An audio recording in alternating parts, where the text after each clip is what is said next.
The better team won. I thought Longwood did a great job in the second half of coming out with some high intensity. They forced us to 22 turnovers in one half. And, they had players step up. They had, kids who came in averaging, 1 point, have record highs. So I think the better team won, and credit to them for doing so. Any questions for Coach? That first half, especially after last game, it looked like you guys had cracked the code and you fixed what you said you wanted to fix. Yeah. Talk about that first half. Yeah, and to some degree we did fix the things we wanted to fix. Offensively we were able to put up 59 points. Our goal for tonight was to put up 60. We wanted to have our shooting percentage over 45%, which we did. We wanted to have our 3-point shooting percentage over 35, which we did. So I think that we did do a lot of the things we wanted, but at the end of the day, it just came down to composure and poise and making just smart decisions and playing together.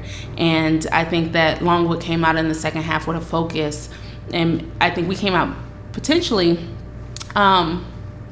We didn't respond to the intensity that they brought. I don't know if that was, we got comfortable with our first lead of the season. I don't know what it was, but to their credit, I thought they did a great job of playing together. All right, and then just from there, you even mentioned maybe getting too comfortable, that dealing with that defensive pressure in the second half. And there were a lot of steals, and you guys had a lot of turnovers. Just talk a little bit about what changed and how did you try to deal with it? I thought we did a great job in the first half of handling their pressure. Just again, it's the beginning of the game, and we showed some resilience, and we got the ball in the spaces that we wanted to get the ball in to break it. And then the second half of the game, time's not on your side, and you have a little bit in your mind, you have a little bit more of a lead, and so there becomes like these expectations that you put on yourself, and we have to learn to play with the expectations. Like, we had a lead and we wanted to keep it, but at the same time we continue to do all the things that we did going into the game, and I think we will learn from this. We have a lot of young kids out there that are playing against that type of pressure for the first time, and we have some vets that are accustomed to playing against that pressure and haven't necessarily embraced it. So we gotta make sure everyone's embracing that.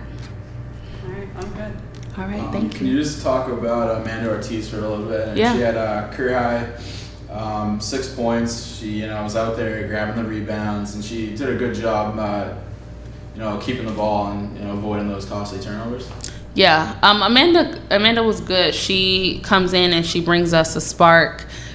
She wants to do well. She applies pressure defensively, and she was able to actually get some offense going for us too. So credit to her for being ready to step in. That was one of the things that we spoke about yesterday and today, is being ready when your number's called, and I thought she did a good job of doing so. All right, what are some keys? Obviously, you go out to the road to play Indiana, Big Ten powerhouse, but what are some keys as you head into that game?